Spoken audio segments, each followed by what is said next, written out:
Я приветствую вас, дорогие друзья, уважаемые гости и подписчики моего канала. Спасибо большое за то, что находите возможность, заходите, комментируете, смотрите. Дмитрий Потапенко прямо сейчас со мной на связи. Дмитрий, здравствуйте. Добрый день. Дмитрий, начать я хочу, конечно же, с послевкусия Валдая и в западной прессе, и в различных аналитических кругах. Ну, оно осталось. Кто-то, там, скажем так, критикует Путина за риторику, кто-то за смыслы. Вы из каких аналитиков? Я бы не стал бы это анализировать, если честно, потому что, ну, как это, тот случай, когда ни риторика, ни смыслов я не вижу смысла рассматривать, извините за тавтологию, потому что я бы, ну, единственное, на что бы обратил внимание, это на некую тональность, знаете, вот как в музыке, но она менее воинственная. Это единственное, на что я обратил бы внимание. Все остальное достаточно традиционно, про, там, может быть, не в таком контексте, но про многополярный мир, про то, что мы должны объединиться, то есть только кто мы и кто с нами должен быть, кроме там Гвинеи и Бисау. Поэтому, ну, извините, незначимый информационный шум, как бы кому-то не хотелось, от человека, который может, в общем, подвергнуть весь мир там какому-то... Ну, уже, мне кажется, что Запад условный там не пугается, то есть меня куда бы больше волновало обсуждение военных учений с применением тактического ядерного вооружения, ярсов, там всякое остальное. Но поскольку я вижу, что ярсы были до Валдая, то какой смысл? Ну, никакого особой реакции на ярсы не было. Все норм. Все понимают, что делал главнокомандующий наш. Вот, и, соответственно, понимают, насколько оно все работает и работает. Вот за этим наблюдало как раз, мне кажется, существенно больше военных и всех остальных, которые, в общем, смотрели, что у нас работает, и если работает, то как. Вот и всё. Давайте, скажем так, два аспекта по этому выступлению, которые мне действительно кажутся, ну, Да, конечно, да. интересными, важными. Мгм. Аспект первый, когда попросили, собственно, прокомментировать Путина слова 2018 года, мол, это, ну, помните, классика уже, да, мы попадем в рай, и они просто сдохнут. Да, И вот на Валдайском форуме он, скажем так, взял паузу, помолчал, ну и сказал, что как бы результат, цели достигнуты, вот, мол, пожалуйста. Многозначительная театральная пауза и вот этот вот смысл, который он послал, означает, что все, собственно, ну, и закончилось, или будет продолжаться. продолжаться будет. Но мы, к сожалению, с вами обсуждали это, наверное, и очень долго обсуждаем, что поскольку у нас все-таки с вами аналитическая программа, что сейчас ни для одной из сторон нет возможности принять территориальные уступки для себя. Это вызовет военно-политический кризис в каждой стране, и не должно быть никаких иллюзий в этой части. Поэтому я даже, ну, не вижу сейчас, я говорю, я очень надеюсь, что те расчеты, что вот там в ноябре после там саммита или там в результате саммита, то есть во второй декаде будет подписана первая бумага о просто прекращении огня, еще даже не мирный договор. Надо дотянуть хотя бы до этого, а говорить, что все уже нет, это еще далеко не все. Ну, если быть точным, то цитата звучала как «эффект достигнут». Ну, как бы сложно сказать, эффект достигнут. Мы... Не, непонятный эфир, Саш, ну вот бессмысленно. Просто я поэтому говорю, я прослушал, я как это для наших читателей, знаете, есть весьма неплохая, скажем так, выжимка, причем это прямые цитаты Владимира Путина, поэтому они просто выбраны как-то в последовательности. Ну, то есть понятно, вырваны из контекста, как обычно народ любит постебаться, но тем не менее это фразы из фраз. Вот последовательно. Бред какой-то, мозгами-то пошевелите, придумайте что-нибудь новое, на себя посмотрите, вообще охамели, взяли и убили генерала Сулеймани. Что это такое вообще? Где мы живем? Это что такое? Да пускай делают, что хотят. Мы в чужой двор не лезем. Что хотят, и то и делают. Цап-царап, и Запад прикарманил наши ресурсы. Не строить из себя обиженных. Мы что ли совершили госпереворот? Ну чего ждать, пока не ждать. Ну, то есть это понятно, что такой стёб, но тем не менее, в общем, это уровень риторики, который, ну, не вижу необходимости. Правда, информационный шум, как бы это ни показалось странным. С ядерным оружием были куда более значимы. Ну, это публикация Ксении Лариной, Да, обозревателя «Эхо Москвы». Она сейчас уехала в Португалию. Есть, кстати, у меня на канале с ней беседа, можете найти, посмотреть. Действительно, она разлетелась всем интернетом, потому что, ну правда, это, конечно, шедеврально выглядело. Последний момент по этой истории, и пойдем дальше. Одесса. Вот здесь начинается интересное. То есть яблоко раздора, или там переговоры в Одессе, и там примирение в Одессе. Очень было сложно понять, что хотел донести президент Российской Федерации. Помогите разобраться. Исходя из того, что происходит в Херсоне, когда это, ну, вот такой укрепрайон, там база фактически строится, мирных вывели, Кириенко приезжает, инспектирует вместе с Аксеновым. И, ну, мы понимаем, что это, с одной стороны, укрепрайон, ну вот такая определенная серая зона, там военный городок практически. А с другой стороны, цели этого городка для того, чтобы двинуть на Одессу в 23-м году на Николаев, скопить силы, резервы и броситься вперед, или для того, чтобы удержаться и чтобы не было прорыва вооруженных сил Украины? Ну, сейчас это чтобы не было вообще, конечно, прорыва. Потому что пока что то, что развивается под Соном, это история, которая, ну, мы с вами даже это чуть ранее обсуждали, что это история, может быть, где ВСУ может показать свою силу. Тут ключевой вопрос, есть ли действительно у ВСУ сейчас необходимое вооружение, потому что тоже мы ранее обсуждали в наших выпусках, что количество хаймарсов, которые поставлены, и вот, я так понимаю, что больше хаймарсов не будет, а в мае месяце мы обсуждали, что, ну, и были такие залихватские, надо сказать, конечно, показатели, что вот, там будет поставлено 50 хаймарсов, 70 хаймарсов. Сегодня мы видим, что только 20. Сегодня мы находимся в ноябре фактически. У нас по факту только там 20 хаймарсов, и будет ли поставка еще, ну, все под большим-большим вопросом. А это фундамент, будет ли как-то Херсонская операция и в одну сторону пойдет фронт, либо в другую сторону пойдет фронт, в котором вы только что верно абсолютно заметили, что это может быть наступление на Николаев и Одессу, и Одесса, ну, знаете, такой это проговоренность по Фрейду, то бишь мирный договор заключать, то бишь отрезать то, что изначально хотелось Кремлю, это отрезать Украину полностью от моря и оставить только сухопутную часть. И там поставить некий внутренний флажок. На мой взгляд, ну, залихватские такие планы имеют место быть в голове. Другое дело, что не думаю, что у ВСУ аналогичные планы. Да, это очень интересная была оговорка, поэтому, ну, такая из важных, что ли.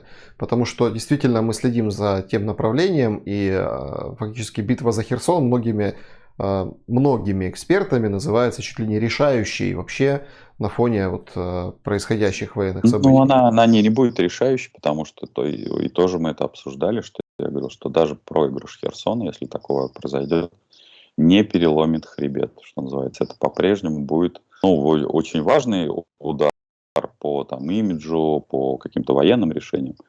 Но пока, ну, в общем, пока ситуация там как это пинг-понг, то есть ни одна из сторон не удается получить такого какого-то глобального преимущества. В Херсонской области ударом вооруженных сил Украины уничтожили 23 чеченца, 58 ранили. Кадыров выходит, об этом говорит, там сразу подсчеты денег, что там по миллиону рублей семьям, потом 12 от государства, потом говорит 3 миллиона. Ну, в общем, семьям поможем, за как бы, потери отомстим.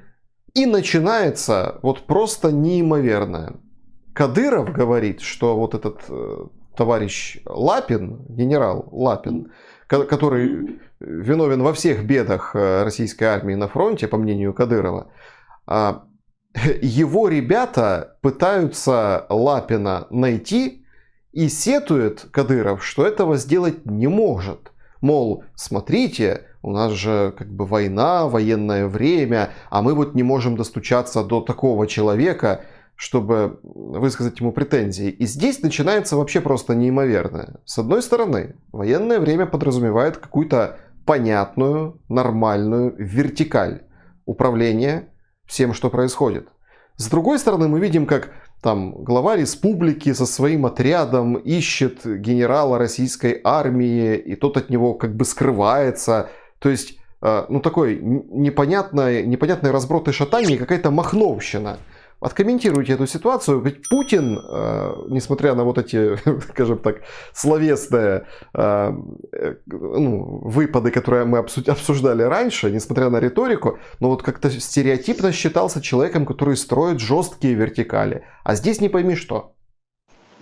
Ну, это не совсем так. Все-таки Путин – это история про то, что он выстраивает не жесткие вертикали, а выстраивает систему сдержек и противовесов. То бишь он всегда уходит из поля, где можно проиграть.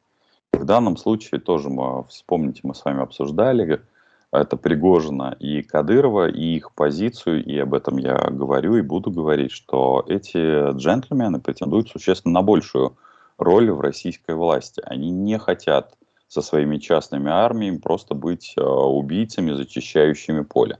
Они хотят быть генерал-лейтенантами, причем генерал-лейтенантами, играющими роль, ну, если не управляющих страной, ну, то бишь это точно вот первые лица государства, скажем так. Это как раз один из посылов к той военной хунте, о которой я говорил ранее, писал уже, пишу лет 7, как минимум. Поэтому в данном случае, когда речь идет о генерале Лапине, напомню, все-таки генерал Лапин на сегодняшний день не командует военной операцией. Это как раз одна из попыток выпустить на слабую фигуру, сейчас слабую фигуру, несмотря на то, что этот человек является генералом армии, выпустить на него вот этот негатив за реальные просчеты. Напомню, соответственно, Суровикин это как раз, ну, если не протеже как раз Кадырова и Пригожина, то это, в общем, один из их соратников. Это может быть как раз третья фигура вот в этом триумвирате, о котором я частенько говорю. Так что здесь с Лапиным все, в общем, и с выступлением Кадырова и Пригожина все абсолютно логично. Они выстраивают этот триумвират, о котором я и ранее многократно говорил. Цели? Цель – это власть во всей стране. Их цель очень понятна. Эти ребята, это, возможно, те, с кем придется садиться за стол переговоров против Украины и Евросоюза. Вот это могут быть будущие правители России, да, конечно. То есть мы не говорим о какой-то власти, ну как фактической или там на земле, на местах, а мы говорим о политической уже власти. Ну, конечно. То есть номинально может быть оставлен условный Путин, но с учетом того, что он будет вынужден считаться с частными армиями и более того с признанием, например, усилий Пригожина в войсках, то, в общем, да. Но это же бандиты, людоеды, убийцы. А я разве когда-то утверждал, что следующая итерация управления Россией будет более миролюбива? Я сразу говорил, что следующая итерация будет хуже Путина. Собственно говоря, ничего не идущего по сценарию, простите за самоцитирование, не происходит. Оно так и должно быть. Это не в сторону демократии мы движемся. Военная хунта будет жестче, чем Путин. Так что так. Сталин когда чуял нечто подобное, лагеря расстреливал. Путин способен на это? На это способен Кадыров, Пригожин и Суровикин. У нас есть кому это делать. Так что Путин в некотором роде, произнесу сейчас в нашем эфире, чтобы получить побольше хейта и, соответственно, просмотров, демократ по сравнению с ним. Даже, можно сказать, либерал. Угу.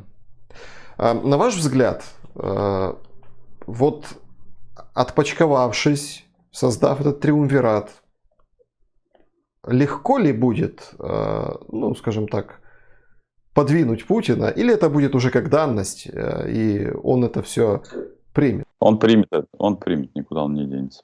Потому что они реально, обладают, если брать по значимости в войсках, а тут же крайне важно, вспоминайте все истории революции, ведь ключевой вопрос — это какой-нибудь боевой генерал. У нас же всегда, это, к сожалению, проблема изучения историй в бывшем СССР. У нас всегда всякие революции и все там войны очень романтизируются. Там у нас какая-то белая кость. А если начать разбирать, то по большому счету большая часть генералов, которые брали власть и потом попадали в учебники истории, в общем, это люди далекие от высоких морально-этических принципов. И Пригожин с Кадыровым и Суровикиным, в общем, вполне вписываются в обычную историческую параллель. Дмитрий, я бы хотел вот на этом месте обсудить одну частную историю. В сеть попало видео. Это женщина снимала из Александровки, Донецк, там рядом с Донецком, практически Донецк. Она услышала от соседей, что в их доме поселились военные. Собралась быстренько, включила камеру смартфона и пошла к себе домой. И застала там военных, вскрыт дом, гараж. Она произнесла неимоверный текст, близко к нему я попробую вам пересказать, что, мол, я же за вас рвала 5-ю точку, мой брат там воюет, еще там родственник погиб в 16-м году за республику, что же вы делаете? Скажем так, они сначала отнекивались, говорили, что это кто-то другой вскрыл, это не мы. Потом она заходит дальше и видит там спящего солдата. В общем, странная история. В каком плане? В плане того, что она спрашивает, кто ваш командир? Те, понятное дело, не называют, а говорят, наш командир Рамзан Кадыров. То есть, вот эти лояльные, вот это вот весь дух вот этой Новороссии, который прививали в оккупированных Украиной территориях, ломается практически кадыровцев. Нет, кадыровцами будут прикрываться многие кто, но просто опять-таки это романтический флер изучения войны по голливудским фильмам или по не очень умным книжкам. По большому счету, знаете, будем честны, в условиях реальной войны ее просто бы, как только она вошла бы в свою хату, вы просто пристрелили бы, и все. Труп бы где-нибудь сожгли. Нельзя, то есть это нельзя судить с точки зрения мирных понятий с человека с оружием. В этом-то и, собственно говоря, суть второй поправки в Соединенных Штатах, почему у людей должна быть возможность ношения короткоствольного и полуавтоматического оружия, чтобы ты мог разговаривать с вооруженным человеком. Потому что в данном случае развитие событий, извините, с точки зрения практики ведения войны, должно было такое. Пуля в лоб, и на этом бы и все бы видео никуда бы не попало. Поэтому бессмысленно оценивать. Ничто ни обо что не ломается, просто в данном случае это сильный демократический выплеск для условий ведения войны. Так что так. Угу. У нас наш генерал Громов, это представитель Генштаба, Минобороны, он замначальника оперативного управления, вышел на брифинг и сказал, что готовится второй поход на Киев, снова с Чернобыльской зоны, Черниговская область, севера. Сказал, правда, что пока сейчас мы это не видим, но как бы видим перспективу, потому что подходит мобилизационный резерв, и в ближайшее время большая часть мобилизованных окажется на передке. Как дальше можно просчитать ситуацию, когда они, эти мобилизованные, дойдут? Я очень рад, что генерал, видимо, смотрит наши с вами выпуски или там как-то внимательно просматривает, потому что мы с вами тоже, извините, я извиняюсь перед зрителями канала Саши, что вынужден повторяться, те, кто там, может быть, только что подключился. Я, собственно говоря, когда мы обсуждали новость о Белоруссии, а еще задолго до этого, и там много задолго до этого, когда были войска отведены, я говорил изначально, что это стратегический просчет российских властей, российских, соответственно, управленцев. Потому что для них было бы правильно, подчеркиваю, я, в общем, не оправдываю, но говорю про военную стратегию и военно-политическую стратегию, снесения Киева, естественно, отъезд оттуда всех органов управления, потому что если бы просто был массированный обстрел в первые же дни, и Киев был бы сравнен с землей, а где-нибудь на оставшемся по какому-нибудь там по ГОСТе был воткнут бы российский флаг, то можно было бы объявлять, что вот цели достигнуты. Поэтому, когда сейчас идет на второй круг, это же самая логика. Я, собственно говоря, когда обсуждали белорусские, так называемые белорусские там объединения, учения, все остальное, я говорил о том, что, потому что с территории Беларуси изначально, ты можешь тоже найти видос, с территории Беларуси чем хорошо можно обстреливать Киев, даже не заходя на территорию Украины. Потому что ракеты и, соответственно, самолеты могут даже не входить в воздушное пространство Киева или там Украины и обстреливать это все издаль. И это будет совершенно, как говорится, недостижимо с точки зрения там ПВО и всего остального. Поэтому я считаю, что да, это один из возможных сценариев развития событий. Это правда. Дмитрий, а если второй раз как бы сунутся и получат по носу, это будет последний раз? Нет, это будет не последний раз. И крайне важно, что вот в этот удар, я думаю, что будут вложены остатки, причем достаточно большие, потому что я считаю, что цифры, даже все страны, все военные эксперты проводят объем оставшихся ракет. Я думаю, что если будет наступление на Киев, то оно будет куда более интенсивно, чем предыдущее в несколько раз. То есть, потому что это будет наш последний, но решительный бой. При этом, еще раз повторюсь, что даже вне зависимости от того, будет оно отбито или будут какие-то мелкие продвижения, это будет не последний. Потому что, в целом это, безусловно, это такой же, опять-таки, с точки зрения военной стратегии достижения целей, я в кавычки поставлю это слово правильно, потому что это вопрос стратегии здесь не существует. За шахматным столом вы же не говорите, какая он тварь, и сделал мне шах. Понятно, к чему стремится противник. С точки зрения военной стратегии наиболее правильно это одновременное попытка уничтожения Киева и применение тактического ядерного оружия на Восточном фронте. Это эта грязная бомба? Да. А что это за танцы? Единовременно. Да.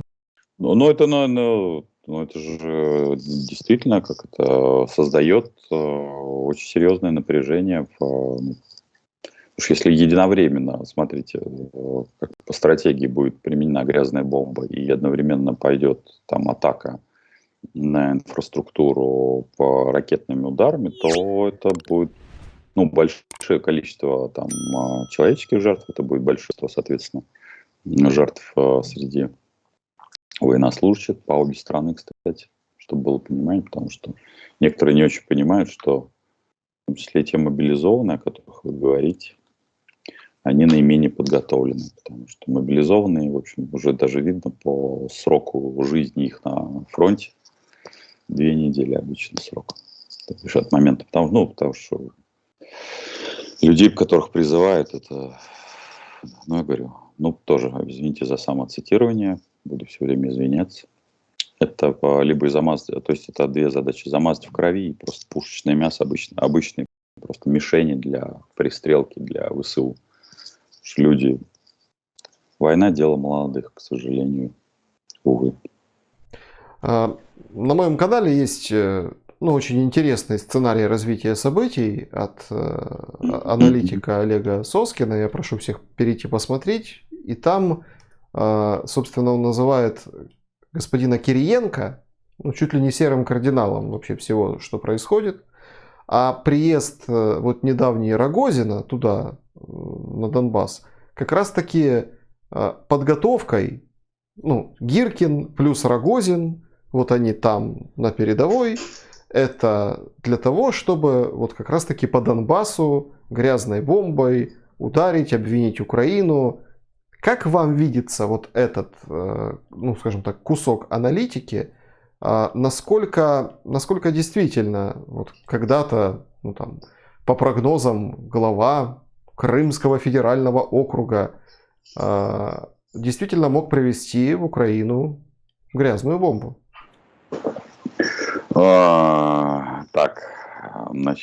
Сергей Владимирович Кириенко, бывший демократ, один из организаторов Союза правых сил и руководитель, соответственно,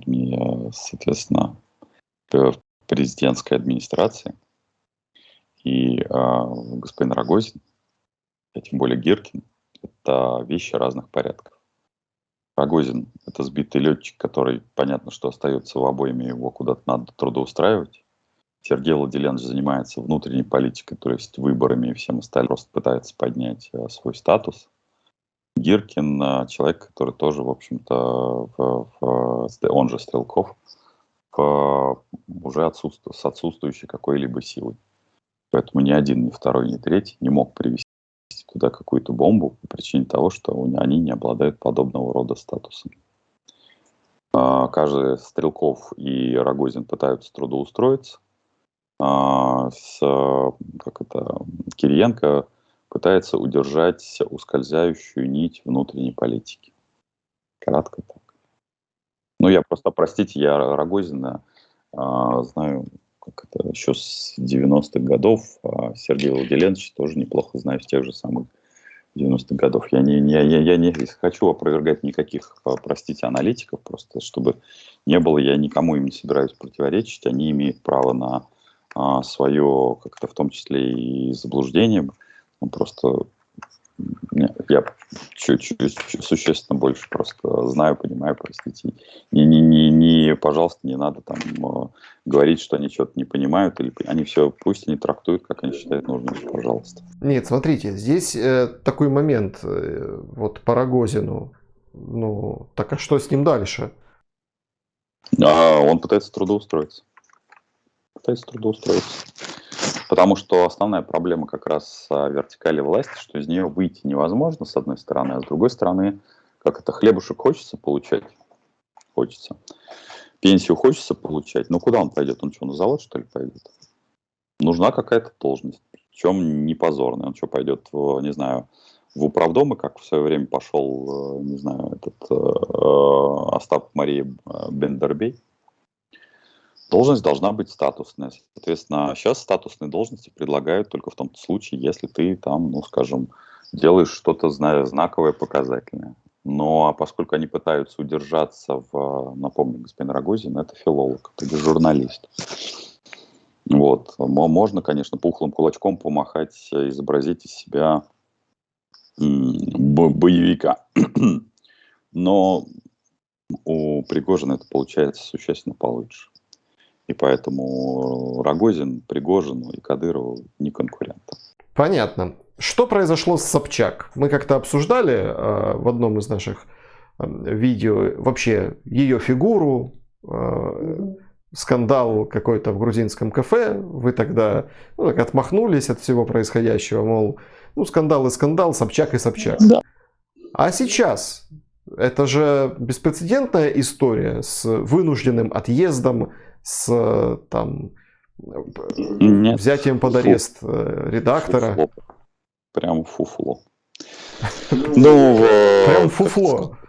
абсолютно. Ну, смотрите, фуфло в какой части? Значит, ну, зрители нашего с вами канала, люди достаточно адекватные. У нас приходит, конечно, ботов у вас много.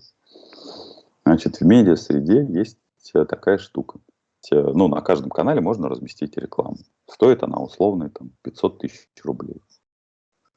Вы не можете выше или меньше, там, больше взять, потому что любой рекламодатель что делает, он запрашивает и по метрикам, по полу, возрасту, поскольку там, особенно на YouTube, практически видно, твой товар или потенциальная услуга будет продаваться или не будет продаваться. Ну и поэтому условно ни один медиа-менеджер не может взять больше, чем, ну, баланс есть какой-то. Но есть вторая часть марлезонского балета, если ты начинаешь играть в блок на негатив, так называемый. Вот здесь ценник запредельный, потому что ты деньги берешь за виртуальную услугу, то есть за какой-то мифологический потенциальный охват этой новости. А ведь каждая новость, мы с вами не знаем, будем честны, но вы как журналист это лучше можете рассказать нашим слушателям, а я как условный медиа-менеджер и там как это, селебрити, как это любят называть, или там ломы, вот, я могу сказать, что даже самая негативная новость, она может вообще никак не выстрелить. Ее нужно специально поддерживать. Но надуть с шарика или натянуть сову на глобус в этой части возможно. И брать деньги за блок на негатив можно в 10, 11, там, 20 раз. Поэтому ни о чем. Просто когда играешь в такие игры со взрослыми дядьками, а такое происходит, ну, потому что там я, например, на своем канале, на своих медиаресурсах, у меня иногда бывает очень крайне редко реклама, которая совершенно очевидно, ну, там, не даст возможность содержать команду медиа. Если тебе нужно кормить постоянно, там, условно говоря, 10-15 ртов, тебе нужны существенные деньги. Тебе нужно, первое, размещать рекламу, и второе, брать деньги за неразмещение рекламы. Если у тебя нету какого-то стороннего дохода, и ты живешь только журналистикой или там что-то с этим связано, ты вынужден уйти на эти сделки. Но поскольку для меня не является медиаресурс источником дохода, я поэтому ворочу нос от 99% реклам. То есть я очень переборчив в этой части. Крайне редко с кем-то вхожу в коллаборацию. Но здесь обычная бытовая история. Ничего экстраординарного. Ну так прям нужно было убегать? Ну, конечно, уголовка. Ну, то бишь, в чем проблема любого из нас? В феодальном государстве очень важно, через сколько звонков, как я это говорю, твой вес, он зависит от того, через сколько звонков начальник, как его называют, или Путин возьмет трубку. Вот в иерархии, ну, я не сомневаюсь, что Ксения Анатольевна, который имеет телефон, соответственно, руководителя, начальника, как его говорят, но он не берет же сам трубку, он берет, то есть ему передает сотрудник ФСО. Сейчас я думаю, что для того, чтобы начальник взял трубку и сказал «Алло», нужна рекомендация. Вот сейчас я думаю, что телефон опустилась там на уровень там 3 человек, которые должны рекомендовать начальнику, чтобы он вмешался в этот конфликт. Для нее это непозволительное, соответственно, поражение в статусе. Поэтому, конечно же, ну, в общем, ни о чем. То есть, ну, вот 3 эшелона, которые должны порекомендовать. Есть Вот опять-таки версия, что уехавшая Собчак станет каким-то новым символом новой российской оппозиции за рубежом. Может такое быть? Что такое российская оппозиция за рубежом? Ну, вот давайте будем честны. Медиафигуры, да, они являются, никто из них не выбрал. Оппозиция, обладающая финансами, инфраструктурой для борьбы за власть. Люди, уехавшие, даже люди, присутствующие на территории Российской Федерации, не обладают, в первую очередь, инфраструктурой. Не может быть никакой оппозиции без инфраструктуры. Должны быть штабы, агитаторы и далее везде. Сейчас инфраструктурой обладают 4 бюджетные партии. Вот, кто из людей, которые уехали, кому действующий номинальный, с которым очень пренебрежительно относятся на Западе, на Востоке и везде, кому из этих уехавших лидеры формальные или неформальные, которые присутствуют в действующих инфраструктурах, передадут бразды правления. Никому. Ну, вот это правительство в отставке или там в бегстве. Ну, давайте, просто тогда обращайтесь ко мне, император всея вселенной. Ну, я же в матрице. Согласитесь, что, скорее всего, к нам выйдут там, то есть чисто поржать мы можем, так, конечно, с вами постебаться, но на полном серьезе вы понимаете, чем вы занимаетесь, я более-менее понимаю, чем я занимаюсь.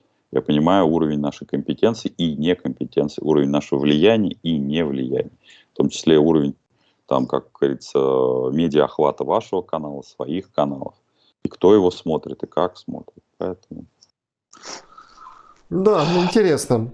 Ну, то есть просто, скажем так, разинуло рот, а оно не влезло. Ну, не надо переоценивать. Еще раз говорю, я никогда не переоценивал себя любимого. Я всегда откровенно говорил, что я редкостный раздолбай с точки зрения ведения своих медиаресурсов. У меня там вся вот эта медийка, она постольку-поскольку. Мне регулярно говорят, возьмите вы уже какого-нибудь мальчика и девочку, который будет за вас хотя бы делать медийку. Если бы вы мне не звонили, то, поверьте, меня в медийном пространстве и не было. Потому что мне это ни тепло, ни холодно, ни денег, ни славы. Нет, мне приятно, конечно, что узнают на улице, можно провести мастер-класс, быстро собрать. Даже можно по-быстрому срубить бабла. Давайте, товарищи хейтеры, вот в эту секунду обязательно напишите какую-нибудь гадость. Потому что чем больше хейта, тем больше вы продвигаете наши видео. Вот, так что, но это про другое. Это такая мелкая, потешит мелкое эго. Не знаю, у меня оно давным-давно как-то, может быть, в детстве померло. Неинтересно, не любопытно. Ну и про паспорт в отношении Собчак. Ну, израильский, да. Этого много у кого есть. Ну да, там можно сейчас поерничать, что вот она раньше писала, что не надо подавать.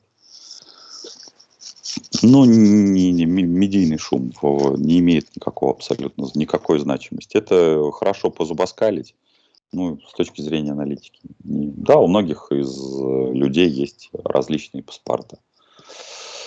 Кому они нужны были, те их получали. У кого есть по корням, ну, потому что, например, израильский паспорт – это по корням. Мне, например, не грозит. Мне по корням теоретически грозит украинский, но какой же дурак мне его выдаст и будет абсолютно справедлив. Потому что, по мнению хейтеров заказных, я как это и нашим, и вашим, и поем, и пляшем. Да, но, к сожалению, дорогие мои хейтеры и люди, которые искренне к этому присоединяются, свойство аналитика – это аналитика шахматных партий. И, простите, аналитик не присоединяется ни к какой из сторон шахматной партии. Причем в данном случае партия ведется, это 100-клеточные, как говорится, шахматы, причем как минимум 5 сторон. Сорян, поэтому фраза «мутный и вашим», ну, это аналитика, ребята, она потому и независима от вашего желания. Как левых, так и правых. Угу. Друзья, подпишитесь, пожалуйста, на мой канал, поставьте лайк этому видео, напишите в комментариях, отреагируйте на наш разговор. Это прямо очень интересно. Что вы думаете вокруг всего происходящего и вышеуслышанного, конечно же. Дмитрий Потапенко будет отмечен как пользователь YouTube. Ну, хотите, подпишитесь, конечно же. Ну, мы так понимаем, что Дмитрий, ну, он говорит, не холодно, не жарко, но приятно. Приятно соучаствовать. Да, захотите, купите книжки. Книжки, я не знаю, но даже, по-моему, на Украину наши ребята вроде доставляют. Да. Пока вроде книжки есть в продаже. Угу. Потому что книга все-таки это немного не YouTube, это немножко для другой аудитории, для других целей. Значит, о чем я хочу с вами еще поговорить, Дмитрий? Об Илоне Маске, который освободил птичку. Так и написал у себя в Твиттере. И, Мгм. ну, понятно, что как бы это Маск, да, у него много разных публикаций. Медиа-менеджер, который правильно создает стоимость. Сейчас, Да, после того, как он обваливал стоимость, теперь ему нужно ее поднять. Так что все он делает очень логично. Медиа вес как раз именно как такого фронт-энда с точки зрения поднятия стоимости акций, будущей капитализации, в том числе при там, инвесторах. Так что делается все логично. Мгм. делает все правильно, но хочет человечество спасать. Твиттер спасет человечество? Нет, конечно, не это обычная медиа-среда, и не более того. Но спасение человечества очень сильно хорошо влияет на имидж как это, спасителя человечества, и хорошо растут акции, и неплохо можно трясти инвесторов. Это красиво. Интересная история с аккаунтом Трампа. Он как бы откомментировал, потом сказали, извинились, мол, ну, фейк. Открыть Трампа на Твиттере. Да, надо, в обязательном порядке. И открыть, и закрыть, и обязательно еще раз открыть. То есть нужно сделать 3 движения. Потому что нужно же качать. Вот. Это, знаете, вот те, кто приходит в аквапарк, есть волна. Вот ее нужно раскачать. Она же, вот среда же, информационная среда, она тоже очень вязкая. Ее нельзя сделать за один удар. Ее нужно качнуть. Нужно открыть, потом за что-нибудь закрыть, потом опять открыть. То есть эта волна пойдет по нарастающей. Маск делает абсолютно логично. И Трамп в данном случае, особенно если они друг на друга подадут в суд, это будет вообще идеальная, прямо идеальная продажа. Скажите, Маск имеет политические цели? Если да, то какие? Вряд ли он в этом смысле все-таки инженер и раздолбай, по большому счету. Но он может воспользоваться конъюнктурой, если какая-то политическая среда его подтянет. И какой-то из политических партий я бы рекомендовал использовать Маска в качестве такой торпеды.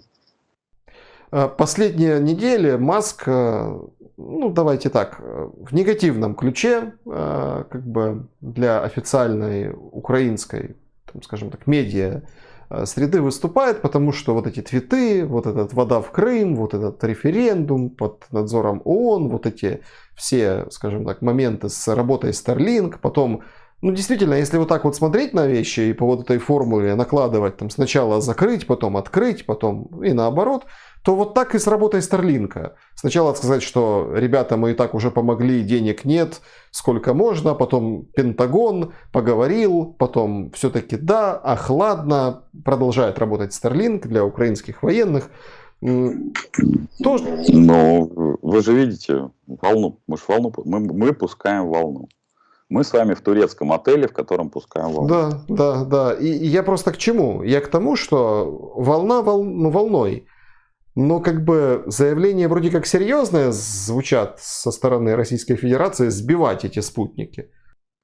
Ой, ну, понимаете, если брать с точки зрения медийной волны, Маск это вес, а Российская Федерация тоже пытается эту волны пускать, но она пускает просто эти волны по российской кириллической зоне. Другая задача. Я бы тоже сказал, что если с точки зрения смотреть там медиаресурсы, ну да, я бы сказал бы не просто сбивать, а будем брать в плен, что сбивать. Сбивать это херня, это прямо, это дешево. Я бы сразу сказал, что будем подлетать, захватывать, брать в плен и переориентировать, и они будут стрелять, струлять прямо эти масковские спутники будут струлять прямо по Киеву. Уж, как говорится, гнать волну, так гнать волну. Поэтому, если кому-то нужны бредовые идеи, обращайтесь, я вам еще придумаю. Да, очень интересно. Но все-таки, если серьезно, космическая война будет? Технологически. Но я инженер, конструктор, технолог радиоэлектроники. Два все-таки, как это, два закрытых ящика. Я знаю, что такое технологии. Нет, ну это настолько геморройно. Это запуск, перехват, отстрел. Это сбить объект, который движется там со второй космической скоростью. Ну, это приблизительно, как это, задачка, постарайтесь попасть в грузовик, двигающийся на скорости на каком-нибудь скоростном шоссе, когда вы стоите за препятствием, за бордюром. а он пролетает у вас там в доли секунды вот в вашем прицеле.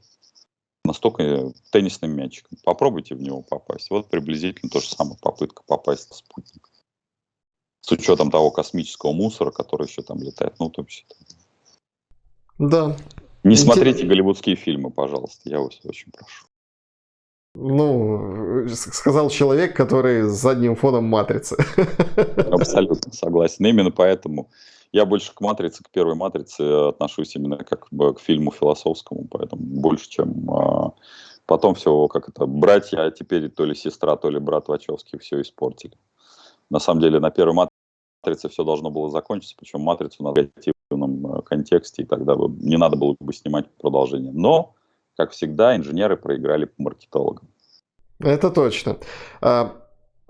G20, Путин с Байденом встретятся, не встретятся. Вроде как Путин не едет, а в Белом доме комментируют, что встреча не планируется. То есть определенный туман вокруг этой истории.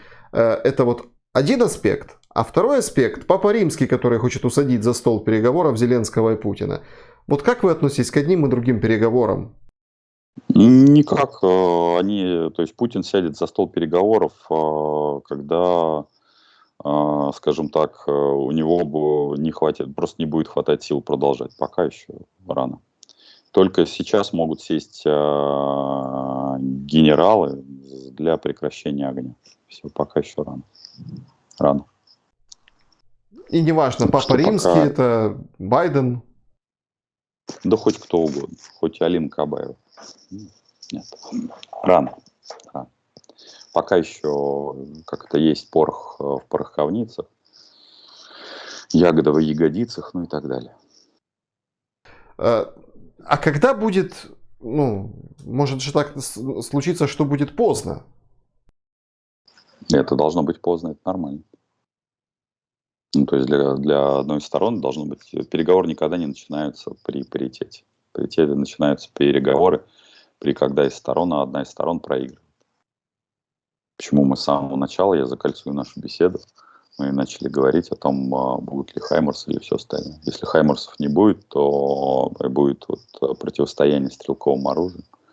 То куда пойдет фронт, есть еще вариации. Ну и, соответственно, если оружие будет в достатке, а не по чайной ложке, как сейчас, и многие возмущаются, где же этот ленд-лиз, то, соответственно... Я опять-таки не хочу заниматься самоцитированием, я об этом говорил с самого начала. На разных других каналах, потому что мне вот каждый раз говорили, давайте посмотрим. Я уже перестал на эту тему реагировать. Я говорю, будет поставка, грубо говоря, вот контейнер пойдет, я буду обсуждать. А вот это вот езда по ушам, а вот еще чуть-чуть, а вот подписана такая бумага. Я, простите, уже грубо начал давно говорить, идите в жопу с этими бумагами. Просто неинтересно обсуждать. Для аналитика нужен там контейнер пошел. Вижу, понимаю, что там, а вот это вот мы там высказали там 128-е там предупреждение. Мы там провели какой-нибудь концерт или там закрасили все наши дома флажками в цвет. Вы знаете, меня это больше уже, я был в Европе, там, в Праге, там, в Мюнхене, меня это больше раздражает. Прекращайте это делать, потому что не тратьте деньги на флажки, помогите беженцам. Потому что это тоже стоит денег, вот эти концерты, вот эти движухи. Беженцам нужно другое, им нужно там уют, человеческое, семейное отношение. Простите, я, может быть, большой прагматик, но я вижу для меня больше раздражения. Сори.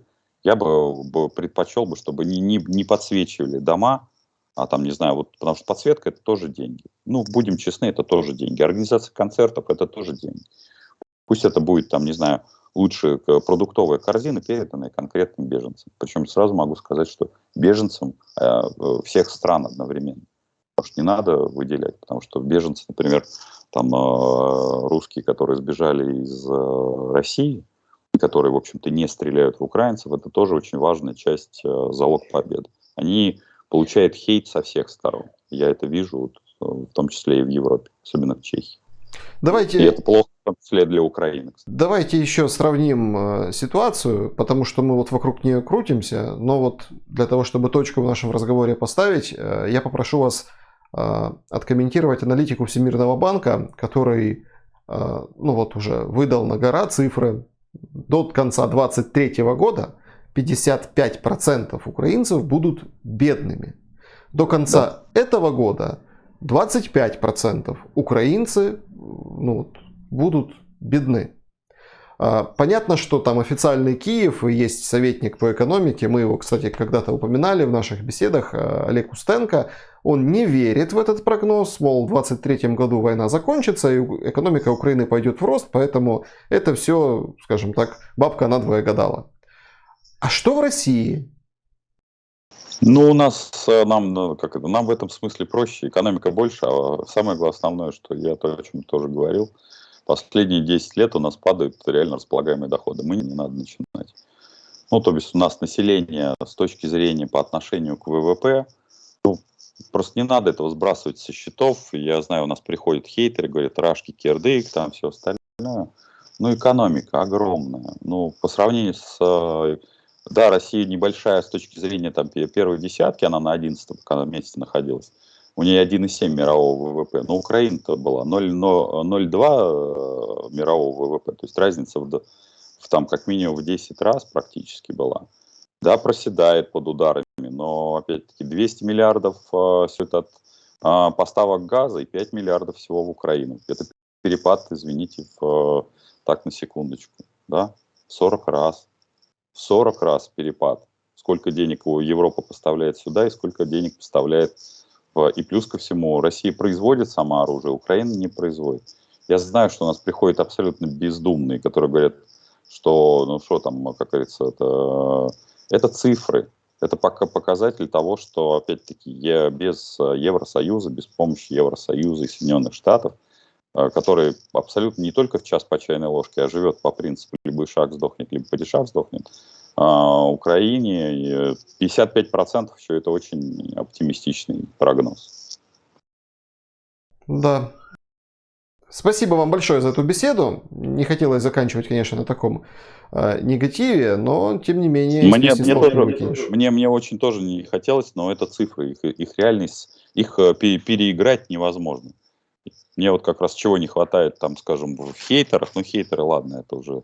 Очень хотелось бы, чтобы люди приходили и думающие с цифрами в руках, брали бы цифры, а не утверждения тех или иных политиков. Вот и все. Дмитрий Потапенко был моим собеседником сегодня. Спасибо вам, Дмитрий. Спасибо вам.